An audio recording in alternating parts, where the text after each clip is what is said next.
Para entrar en tema, quiero hablarles un poquito de cuando Jesús estuvo en la tierra. Dice que Jesús estaba compartiendo el mensaje, uno de los tantos mensajes que compartió, y por un lado estaban los pecadores, los que, vivían en deudas, los que vivían una vida en angustia, los recaudadores de impuestos, los que eran mal vistos, las prostitutas, los alcohólicos, escuchando a Jesús. Y por el otro lado estaban los fariseos, los religiosos de la época, que decían: ¿cómo es posible, si tú eres un enviado de Dios, que estés compartiendo el tiempo, el espacio, la tribuna que tú manejas con gente pecadora? Esa gente no es digna de Dios, nosotros sí. Si eres de Dios, deberías estar hablando con nosotros. Y la gente que juzgaba a Jesús: no es posible que tú vengas de parte de Dios y compartes con ellos. Y Jesús estaba en medio de todo esto. Y Jesús empezó a compartir 3 historias. La primera historia que comparte es la oveja perdida, de que el pastor va a su rescate. La segunda historia que comparte es sobre la moneda perdida, sobre que una moneda se había extraviado. Y la tercera historia que comparte es sobre el hijo perdido, muy conocido actualmente como el hijo pródigo, el hijo perdido. Y recordé que era una de las historias que cuando yo llegué a la iglesia por primera vez, era un adolescente, escuché y conecté con esa historia porque impactó mi vida. Y es lo que quiero compartirles el día de hoy. El título de este mensaje se llama Mientras estaba lejos. Para los que están anotando, mientras estaba lejos. Y antes de comenzar quiero que oremos juntos. Así que cerramos los ojos. Gracias, Señor, por este día. Gracias, Padre, porque eres tú siempre quien toma control de cada domingo.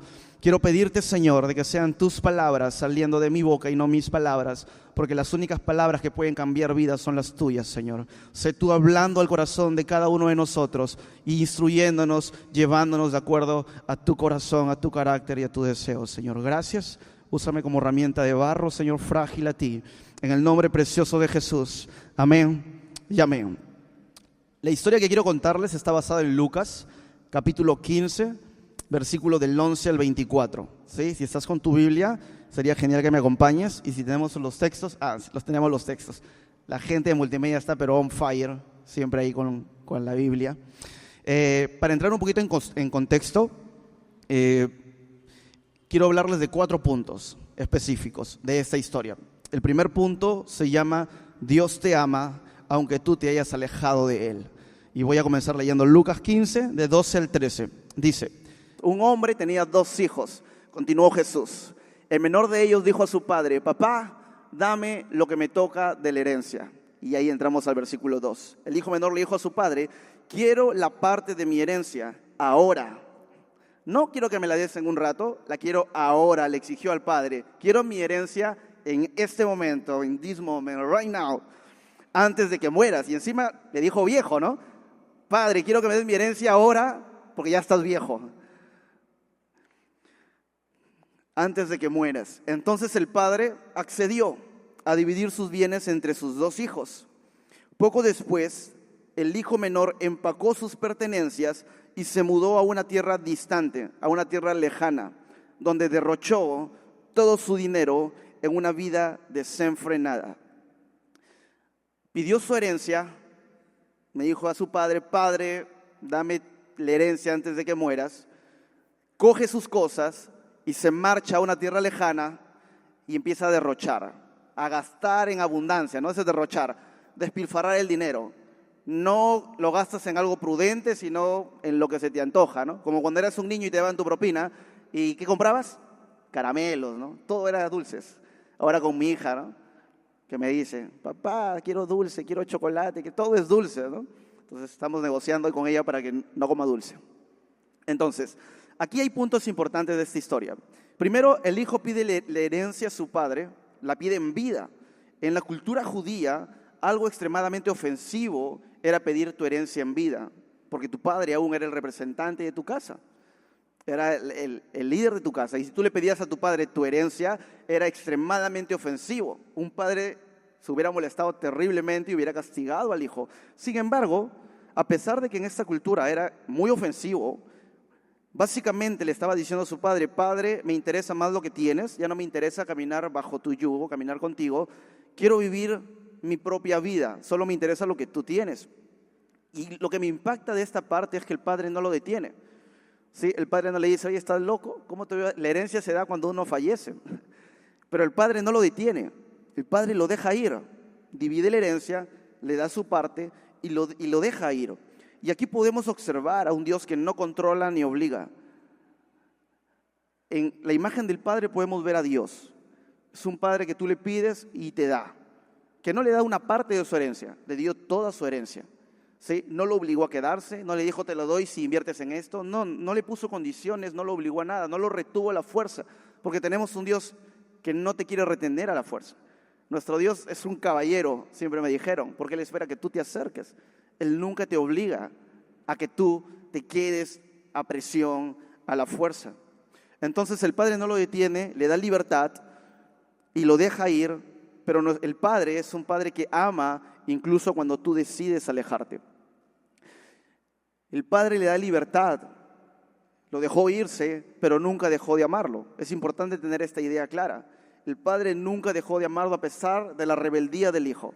Sí, a pesar de que el Hijo tuvo un momento rebelde y quiso irse, el Padre nunca dejó de amarlo.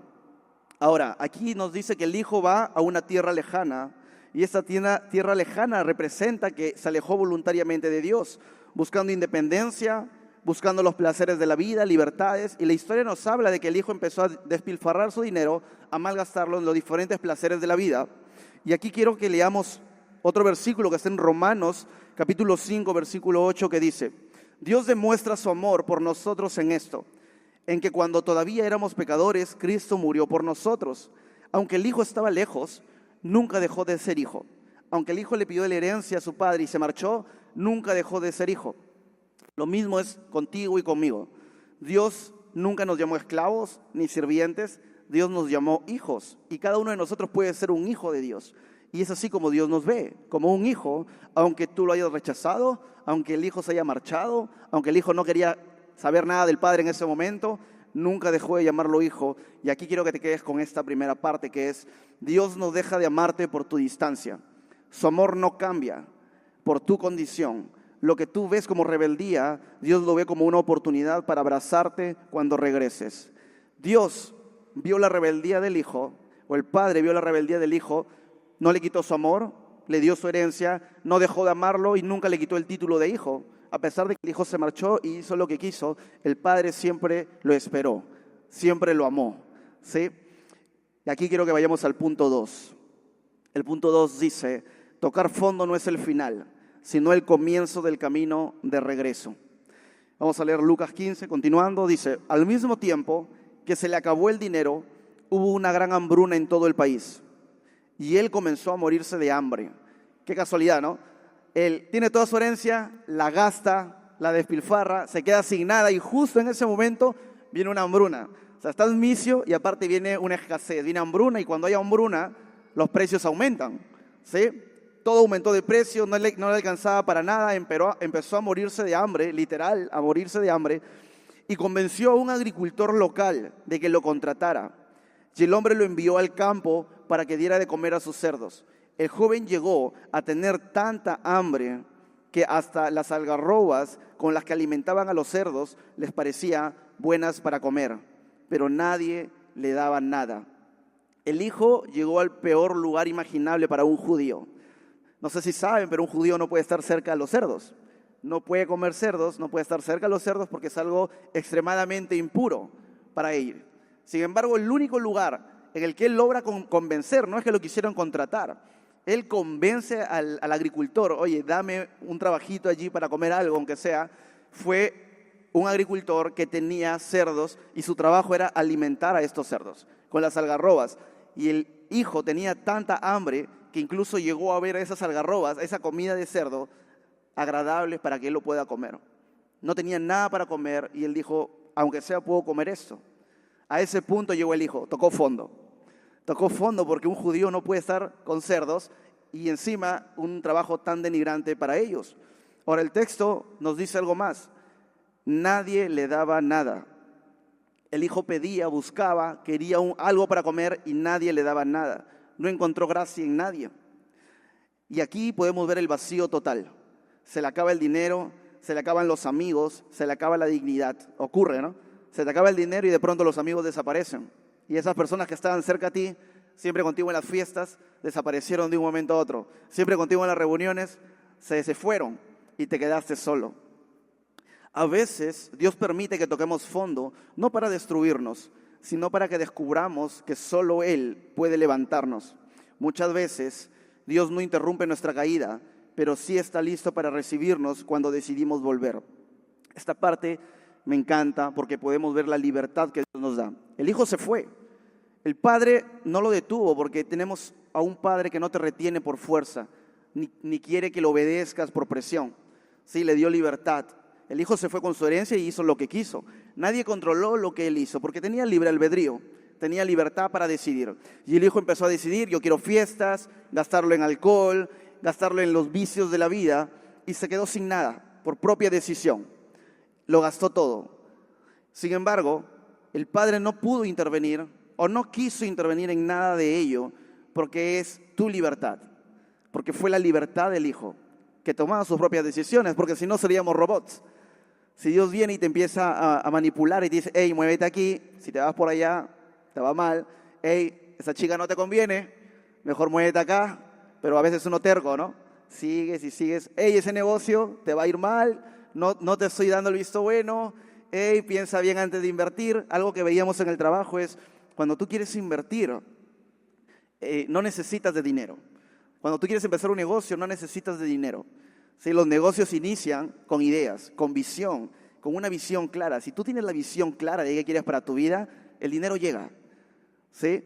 Pero si tú dices: no, yo tengo el dinero, quiero hacerlo, y te vas, es tu decisión. Dios no te va a decir: hey, no lo hagas. O bueno, de repente sí te va a decir, te va a mandar señales, ¿no? Va a venir el amigo y te va a decir: hey, Roberto, no hagas eso. O sea, ahí está terrible, te vas a caer. Pero a veces uno terco, ¿no? Y sigue. Entonces, hey, no regreses con ese chico. Ya te lastimó, ya te destrozó. Pero a veces uno terco, ¿no? Por poner ejemplos. Entonces, aquí podemos ver muchas veces que Dios no interrumpe nada de tu caída. Es tu decisión. Sin embargo, el Padre sí está listo para recibirnos cuando decidimos volver. El Padre te va a esperar siempre con brazos abiertos. Y hay un Salmos que me gusta mucho, que es el 40, capítulo 40, versículo 2, que dice: me sacó del foso de la desesperación, del lodo y del pantano. Puso mis pies sobre una roca y me dio paso firme. Es David diciéndole a Dios: tú me sacaste del foso de la desesperación. David tocó fondo. Yo estoy seguro que muchos aquí en nuestra vida hemos tocado fondo alguna vez. O estamos tocando fondo ahora, no lo sé. Pero David tocó fondo y le dijo: Señor, ya no puedo más. Ayúdame, por favor. ¿Y qué dice? Que Dios lo esperó con brazos abiertos, y cuando él tomó la decisión, Dios lo sacó del foso de la desesperación, del lodo. Lo sacó del pantano, estaba en esas tierras movedizas, estaba recontra hundido David, ya no podía más. Se acercó a Dios y Dios lo rescata, y dice que lo puso sobre una roca firme y hizo que sus pasos se afirmen también. Y pudo salir, porque tomó ese paso de decir: Señor, ayúdame. Señor, regreso. Y ahí, la historia de David también nos habla de que David tuvo valientes. No sé si la conocen, pero se les conoce como los valientes de David. El 1 de Samuel 22:2 dice: Dios usó a los endeudados, a los afligidos y amargados para levantar su ejército. Dios no necesita tu perfección para hacer algo grande contigo, solo necesita tu corazón dispuesto. Cuando David está huyendo de Saúl, porque lo perseguían para matarlo, David se encuentra con personas que eran endeudadas, que estaban tan endeudadas que su vida no tenía un futuro, no tenía un propósito. Las deudas los tapaban completamente, no había para ellos opción. Con personas que eran rechazadas, los marginados del pueblo: no, a ti no te queremos, ¿no? Porque eres así, porque tienes tal cosa. Se encuentra con esta gente y es David quien los ayuda a poder volver al Padre, y sus vidas cambian. Y los valientes de David se hicieron hombres que lograron hacer hazañas impensables. Los que tenían deudas salieron de deudas. Los que eran los marginados lograron ser líderes o buenos seguidores de David. Y cada uno avanzó en su vida porque entendieron algo. Porque entendieron de que si volvían al Padre, podía Dios usar su imperfección. Porque lo que Dios busca no es perfección. Porque si busca perfección, ninguno aquí vamos a hacer actos para Dios. Lo que Dios estaba buscando, ¿qué cosa fue? Un corazón dispuesto. Un corazón dispuesto a regresar al Padre. ¿Cuántos tenemos un corazón dispuesto? Amén. Como un náufrago que debe tocar fondo para empujar con fuerza y subir a la superficie, tu momento más bajo puede ser el punto de impulso hacia el Padre. A veces es importante tocar fondo, porque a veces no queremos entender, ¿sí? Alguien nos dijo, a veces escuché el consejo de alguien que decía, aprende de los sabios para que no cometas sus errores. Pero a veces queremos nosotros probar y caemos, ¿no? Sabemos que vamos a caer, pero queremos y tocamos fondo. Que ese momento de tocar fondo, como un náufrago que se impulsa, toca el piso y se impulsa, que sirva igual para nosotros. Que sea un impulso para regresar al Padre. Cuando ya no tienes a nadie más, puedes encontrarte con el único que nunca te dejó. A veces el silencio de todos es el eco del llamado de Dios. Cuando todos te dejaron, cuando ya no escuchaste a nadie, a veces el silencio es el llamado del eco de Dios. Es el eco del llamado que Dios tiene para ti. Así que mantente expectante y atento a la voz de Dios, que Dios te espera con brazos abiertos. La Biblia nos dice que Dios espera con brazos abiertos a que tú des un paso y Él da los 99. ¡Qué locura! Solo un paso. Dios no quiere que corras hacia Él, solo que des un paso, y con eso pasamos al punto 3. El primer paso no es la perfección, es volver en sí y levantarse. Como texto base, nuevamente tenemos Lucas, capítulo 15, versículo 17. Quiero que me sigan en la lectura. Dice, cuando finalmente recobró el sentido, ¿sí? Cuando finalmente el hijo recobró el sentido, se dijo a sí mismo, en casa hasta los jornaleros tienen comida de sobra. Y aquí estoy yo muriéndome de hambre. Qué locura, ¿no? La casa del padre era tan abundante que hasta los trabajadores les sobraba la comida. O sea, ahí nadie moría de hambre. Tenían en abundancia. Los jornaleros, no los hijos, los jornaleros del padre tenían en abundancia. Dice, hasta los jornaleros tienen comida de sobra. Y aquí estoy yo ahora muriéndome de hambre. Volveré a la casa de mi padre y le diré, Padre, he pecado contra el cielo y contra ti, y ya no soy digno de que me llamen tu hijo.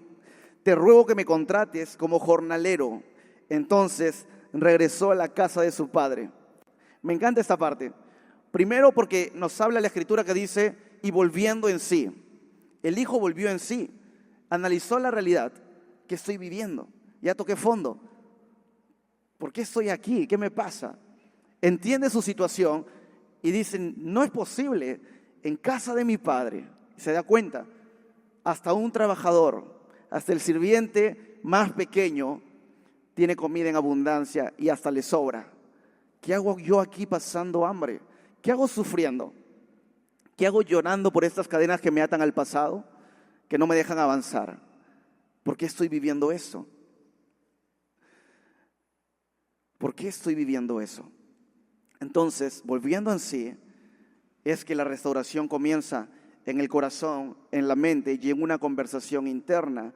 Aquí es importante entender que el hijo no dijo, yo soy bueno, yo voy a regresar a mi padre porque yo soy bueno. A veces decimos, sí, voy a la iglesia cuando ya cambie esta parte de mí. Ya regreso al Padre cuando mejore en esto. Y esa mejora nunca llega, ¿no? Y dices, no, cuando ya esté completamente perfecto, me vaya bien, ya esté establecido, voy a tomar la decisión de avanzar. Es importante entender que el hijo no hizo eso. El hijo no dijo, yo soy bueno y porque ya soy bueno vuelvo al Padre. Lo que el hijo dijo y se dio cuenta es, voy a volver porque mi Padre es bueno. Mi Padre es bueno, por eso quiero volver. No porque yo soy bueno. El hijo sabía su condición. No se levanta porque se siente digno, sino porque conoce el carácter del Padre. Y aquí es importante conocer el carácter de nuestro Padre, iglesia. El Padre que tenemos, ¿es un Padre bueno o es un Padre que castiga? A veces tenemos el concepto equivocado. Iglesia, tenemos un Dios que nos ama, tenemos un Dios de amor, un Dios que quiere lo mejor para ti. Un Dios que siempre está buscando tu bienestar y que te está esperando con brazos abiertos. Tenemos un Padre con un carácter bueno. El primer paso de una nueva vida no es cambiar todo, es levantarte y dar un paso hacia Él. Si se dan cuenta, el hijo no entró a analizarse y vio cosas que debe mejorar y se puso a mejorarlas. No, el hijo simplemente dijo, mi padre es bueno, regreso. Y dio ese primer paso. Solo tuvo que dar un paso para poder acercarse al Padre. Y si me apoyas, Obed, porfa, para que fluya la presencia de Dios. La Biblia nos dice que la música hace que descienda la presencia de Dios. Hebreos 4:16 dice, así que acerquémonos con toda confianza al trono de la gracia de Dios. Allí recibiremos su misericordia.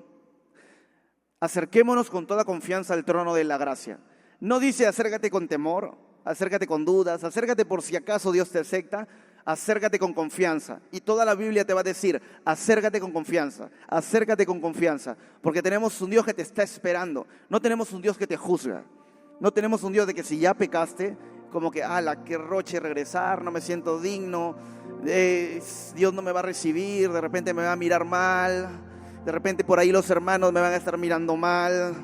Tenemos a un Dios que te está diciendo constantemente, acércate al trono de Dios con confianza, porque allí vas a recibir misericordia. Ya al dar un paso, Dios te está diciendo, vas a obtener mi perdón. Isaías 1:18 dice, aunque sus pecados sean como la escarlata, rojos como la sangre, yo los haré tan blancos como la nieve. Tu pecado no avergüenza a Dios. Si tú crees que tu pecado es tan grande que Dios se va a sentir ofendido por tu pecado, déjame decirte que Dios conoce pecados tan rojos como la escarlata y no se avergüenza, no se intimida, no se tapa los ojos y no te ve.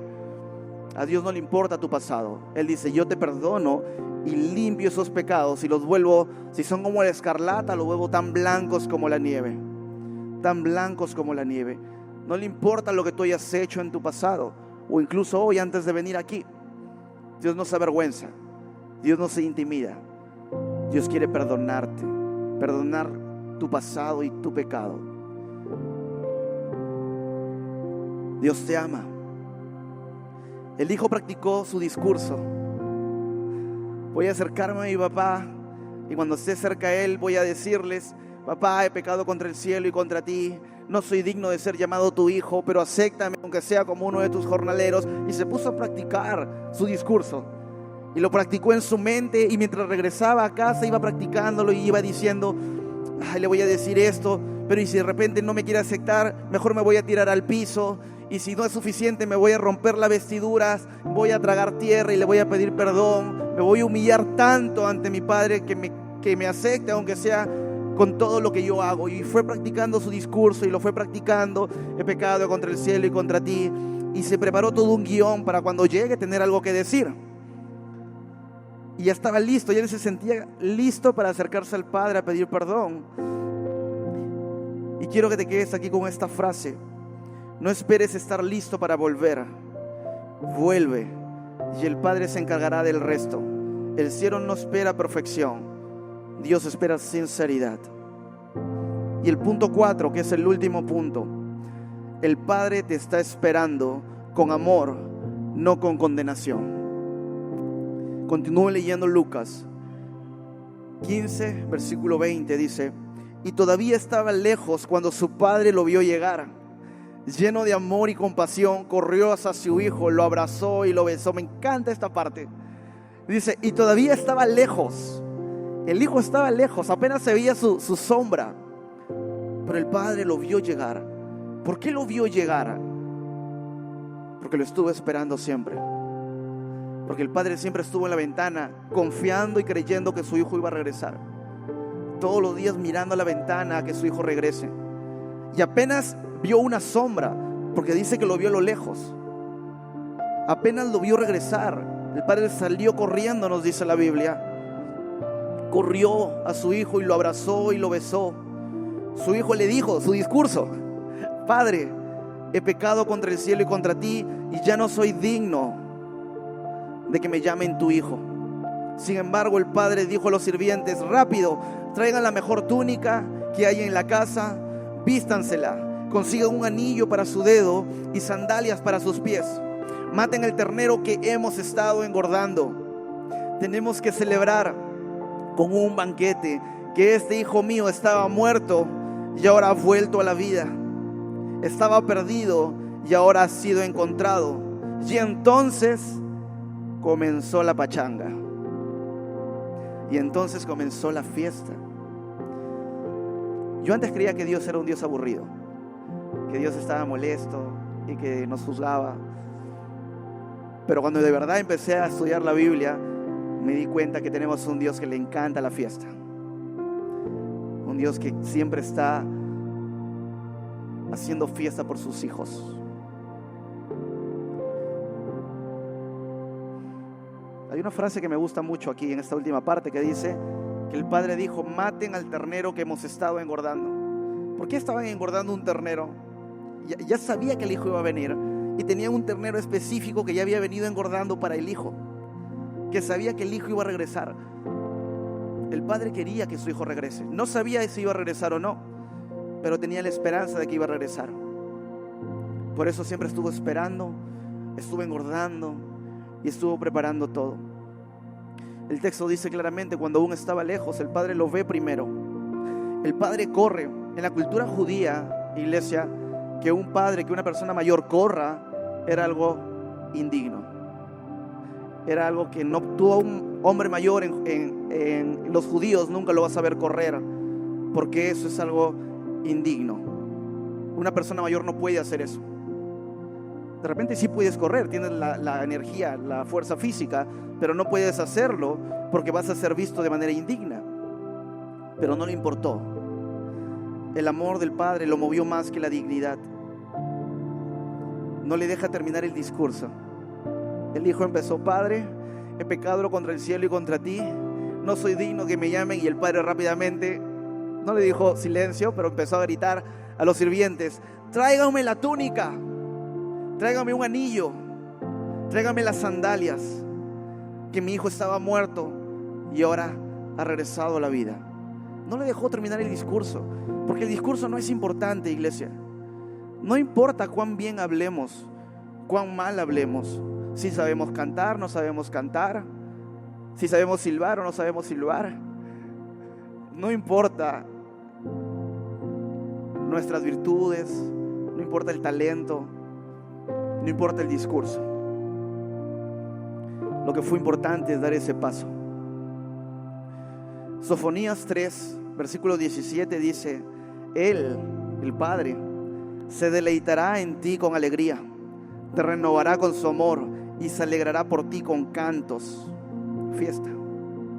Isaías 30, versículo 18: el Señor está esperando para mostrarte su favor. Él se levantará para mostrarte compasión. Él te está esperando para mostrarte su favor. Dios ya dio sus bendiciones. La Biblia nos habla de múltiples bendiciones que ya te han sido dadas.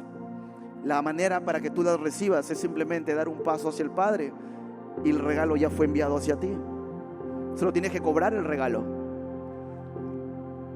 Dios no te recibe como alguien tolerado, sino como alguien esperado con gozo. Dios no va, tú vienes a la iglesia y Dios no te va a recibir como que ya llegó Jesús, recíbanlo. Él te espera como alguien esperado con alegría, con gozo, como que hey, llegaste, te estábamos esperando. Demoraste en venir, pero no importa. Ven, es tiempo de celebrar. El anillo tenía un significado y cada prenda que el padre le da al hijo tiene un significado. El anillo significaba autoridad. La túnica significa identidad. Las sandalias significan libertad, porque los esclavos en esa época no usaban sandalias. Una persona libre usaba sandalias. Y el banquete significaba restauración completa. No necesitas obras, no necesitas pasar un mes dándote latigazos, no necesitas obras para que seas salvo. Solo necesitas dar un paso y Dios da los 99 que te faltan. Tú solo das un paso, pero a veces ese paso cuesta. A veces dar ese paso, a veces necesitamos tocar fondo para entender que necesitamos dar ese paso. Pero si de repente no estás tocando fondo, el Padre quiere que entiendas de que no necesitas tocar fondo para dar el paso hacia Él. Mientras tú solo piensas en perdón o en pedir perdón, Dios ya está empezando en la fiesta de tu regreso. Él no solo te perdona, te restaura. Y ahí son dos cosas muy diferentes. Dios restaura tu vida. A Dios no le importa lo que has estado viviendo, no le importa cuánto has fallado, cuán bien te has portado, cuán mal te has portado. De repente ahora estás y tú sabes que estás en pecado y dices: no soy digno, no sé para qué vine. Has venido con un propósito, y el propósito es mostrarte el amor de Dios y que entiendas de que Dios quiere que solo des un paso hacia Él. No sé qué has estado haciendo. Dios conoce tu corazón y tú conoces tu corazón. Es solo dar un paso. El Padre corrió aún cuando era algo indigno, porque lo que mueve al Padre es el amor hacia nosotros. La Biblia dice que Dios nos amó tanto que envió a su Hijo unigénito para que todo aquel que cree en Él no se pierda, sino tenga vida eterna, una vida sobreabundante. Y Dios quiere para ti una vida abundante, no una buena vida, una vida abundante. Y abundante significa que llegaste al tope y tienes más.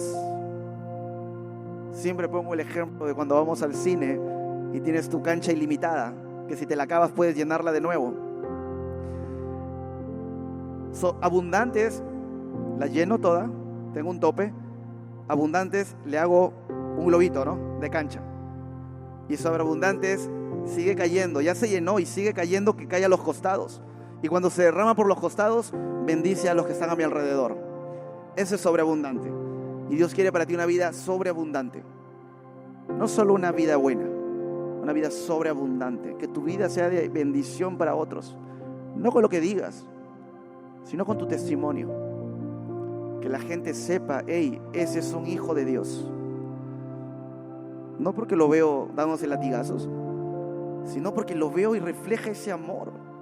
Tiene algo que transforma, tiene algo de su sonrisa, no sé, tiene algo que me siento en paz cada vez que estoy a su lado, porque estás viviendo una vida abundante. Iglesia, es tiempo de regresar al Padre. De repente vienes por primera vez a la iglesia, primera vez aquí, pero ya estabas de repente conociendo de Dios en otro lado y te alejaste por algún motivo, o de repente nunca escuchaste de Dios y estás aquí por primera vez. Es tiempo de volver al Padre. O ya tienes tiempo viniendo, de repente ya tienes varios domingos que estás viniendo, sin embargo estás aquí en la iglesia y te llenas de ese gozo y sales motivado, empilado, y sabes: hoy Dios me ama. Y comienza tu lunes y nuevamente la rutina cae y nos aplasta. Y es como que, de verdad es Dios, de verdad esto que está pasando aquí, esto que me acongoja todos los días es así. Solo los domingos me voy a sentir lleno, solo los domingos voy a estar bien. Regresar al Padre. Quiero que todos se pongan de pie, por favor. Quiero que me permitan hacer una oración el día de hoy por ustedes. Quiero que todos cierren sus ojos, por favor. Todos cerramos nuestros ojos. Gracias, Señor, por este día.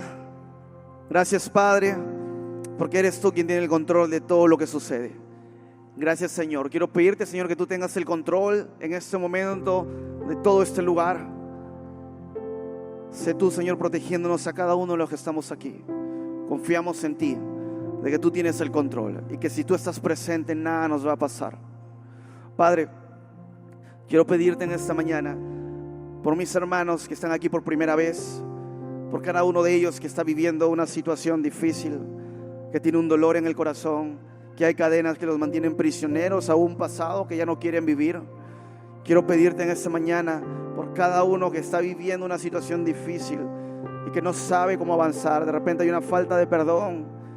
La falta de perdón los tiene prisioneros, o simplemente se han alejado de casa. Y hoy es el momento, Señor, para regresar a ti, para regresar al Padre. Sé tú bendiciéndolos, Señor, en esta mañana cada uno de ellos, prosperando sus vidas, haciéndolos que retornen a ti, Señor, que conozcan el corazón del Padre. Y así con la actitud que tenemos ahora, ojos cerrados, quiero preguntarles a todos, ¿hay alguien aquí que viene a la iglesia por primera vez o ya tiene tiempo viniendo y aún no ha aceptado a Cristo en su corazón, aún no le ha dicho, Señor, quiero ser un hijo tuyo?